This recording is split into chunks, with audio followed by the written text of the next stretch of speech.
ये किस किस थियरी को एक्सप्लेन करने में कई सारी चीज़ें हैं। अब जैसे हाँ। इसका अगर आपने ये परिधि नाप ली जी और ये डायमीटर नाप लिया रस्सी लेकर के और इस पर सटा करके और फिर उसकी लंबाई नाप ली, इसको सीधा नाप लिया, तो आप पाई का वैल्यू यहाँ से कर सकते हैं। एक तो ये है। दूसरा है कि इसका जो ऑसिलेशंस है उससे भी आप बहुत सारे फिज़िक्स कर सकते हैं, क्योंकि इसको अगर आप छोड़ दें तो ये ऑसिलेट करता है और ऑसिलेट में डैम्पिंग होती है। जी तो हम लोग बहुत सारे इसका फ्रिक्शन कोफिशिएंट कितना है, टॉर्क कितना लग रहा है, ये सब रोटेशनल डायनामिक्स करते हैं। फिर जो चेन की और भूमिका है वो आती है कि हम यहाँ पर कैसा फोर्स लगा करके मोशन देते हैं और वो यहाँ पर किस तरीके से मोशन ट्रांसलेट होकर के पहुँचता है। ये सारी चीज़ें यहाँ से हम लोग मैकेनिकल इंजीनियरिंग की चीज़ें भी सीखते हैं इस प्रकार से। लेकिन मैं एक स्टूडेंट के तौर पे देखता हूँ सर, फिजिक्स हाँ। में जो बच्चों का रोटेशनल काइनेमेटिक्स से काफ़ी हाँ। डर लगता है। हाँ। तो हम कौन कौन से टॉपिक्स जो 11th-12th के बच्चे हैं हमारे, वो यहाँ पर कभी भी अपनी साइकिल को देखें तो कौन कौन सी चीज़ों को वो रिकॉल कर सकते सबसे पहले एक्सिस ऑफ रोटेशन को देखें जी कि जब ऐसा घूमता है तो हर एक जो नज़दीक का हिस्सा है, जो दूर का हिस्सा है, हर कोई एक सर्कल में चल रहा है। ये अपने सर्कल में, ये अपने सर्कल में, ये छोटे सर्कल में, ये बड़े सर्कल में। और सभी सर्कल्स के केंद्र जो हैं, चाहे इस स्पोक को लें, चाहे पीछे वाले को लें, चाहे किसी को भी लें, या इसके टायर के किसी हिस्से को लें, सभी अपने अपने सर्कल्स में चलते हैं और सभी सर्कल्स के केंद्र इसी लाइन पे होते हैं। जी तो जो हम किताबों में कहते हैं कि एक्सिस ऑफ रोटेशन किसको कहते हैं, तो यहाँ पे प्रत्यक्ष उसका अनुभव करेंगे कि हाँ ये है एक्सिस ऑफ रोटेशन और इसके ऊपर चल रहा है। फिर जो एंगल की बात है, किसी एक पर हमने यहाँ पर कुछ सफ़ेद कागज़ चिपका दिया तो हम देख सकते हैं कि जब हमने इसको टर्न किया तो कितना टर्न किया इसको, और वहाँ से वो उसका हम एंगल नाप सकते हैं और एंगुलर डिस्प्लेसमेंट की बात बता सकते हैं। फिर अगर हमने इसको चला दिया और टाइम नाप लिया तो फिर हम टाइम से एंगुलर डिस्प्लेसमेंट भाग लेके एंगुलर वेलोसिटी की बात जी, बता सकते हैं। बिल्कुल, बिल्कुल। तो ये जो रोटेशनल काइनेमेटिक्स की चीज़ें हैं, एंगुलर डिस्प्लेसमेंट है, एंगुलर वेलोसिटी है, एंगुलर एक्सेलरेशन है, वो सारी चीज़ें यहाँ से निकल करके आती हैं।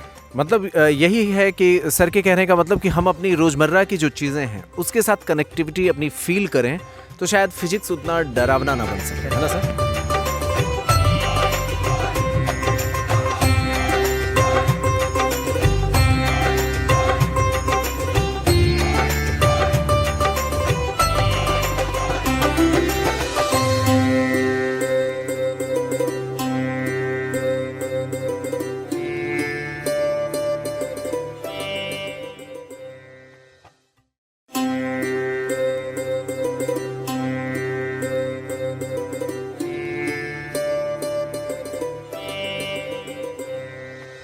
नमस्ते, मैं हूं डॉक्टर राजीव रंजन।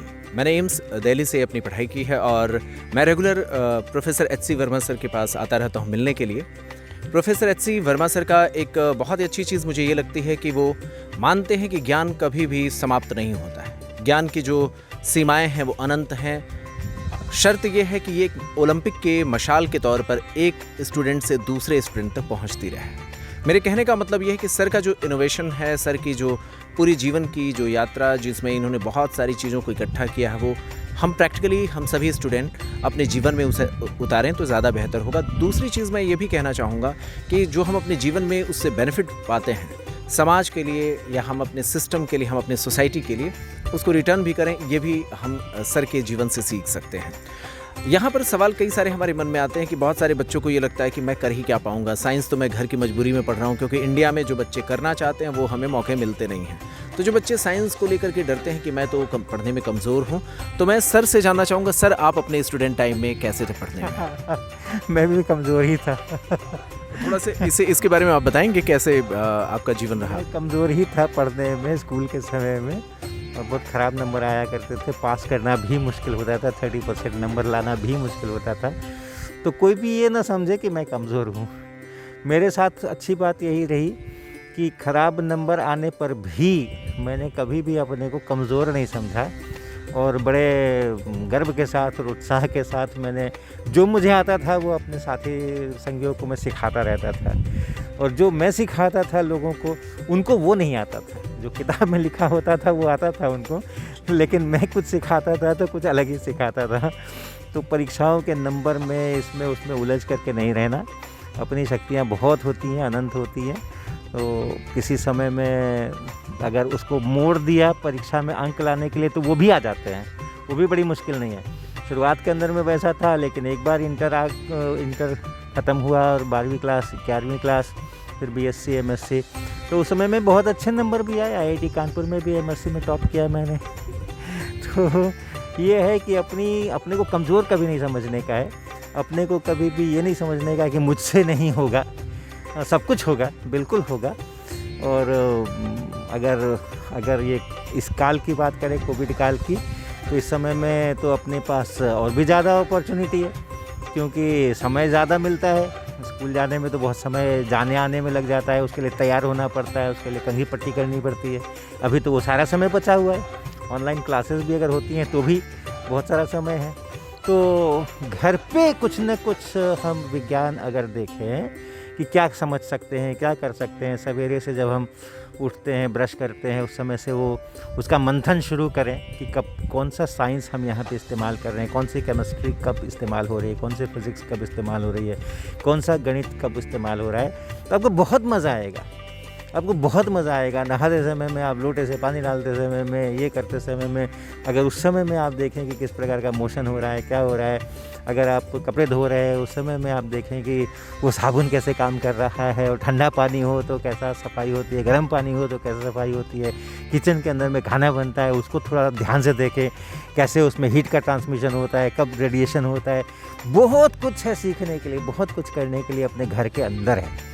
तो आप अगर घर के अंदर भी हैं और आपको कहा जा रहा है कि आप घर के अंदर ही रहें, तो भी आप ये सोचिए कि आपको साइंस करने की बहुत सारी अपॉर्चुनिटीज़ है। केवल आप उसको ध्यान से देखिए और उसमें अगर आप वो कर पाएंगे तो आप में बहुत उत्साह का भी निर्माण होगा और किसी प्रकार की कोई कठिनाई आपको नहीं आने वाली। तो सर के बातों से ये समझ में आया कि हर एक जहाँ हमें निराशा होती है उसके साथ ही कुछ आशाएं भी जुड़ी हुई होती हैं। तो कभी भी ये नहीं सोचना है कि हम कोरोना के टाइम में हम कैसे अपनी स्टडीज़ कर पाएंगे, कैसे क्या कर पाएंगे। सर ने कहा उसको एक पॉजिटिव वे मिले, और जो भी चीज़ें हैं जैसे मैंने यहाँ पर जो भी लैब में दिखाने का आपका प्रयास किया, उससे ये मैं आपको कनेक्ट कराने का प्रयास किया कि आप छोटी छोटी चीज़ों में देखें कि साइंस कहाँ जुड़ा हुआ है। बिना साइंस के जीवन नहीं है, और इसी तरीके के इनोवेटिव आइडियाज़ ने कहीं ना कहीं हमारे जीवन को इतना आसान बनाया है। तो उसको हम हर दिन, हम जो रोज़मर्रा के जीवन में जो चीज़ें चल रही हैं उसको अगर हम कनेक्ट कर ले जाते हैं तो शायद साइंस को पढ़ना इतना मुश्किल नहीं होगा। सिर्फ किताबों की रटी रटाई बातों से थोड़ा सा अलग हटना होगा, तभी हम प्रोफेसर एच.सी. वर्मा सर बन पाएंगे। थैंक यू वेरी मच, धन्यवाद।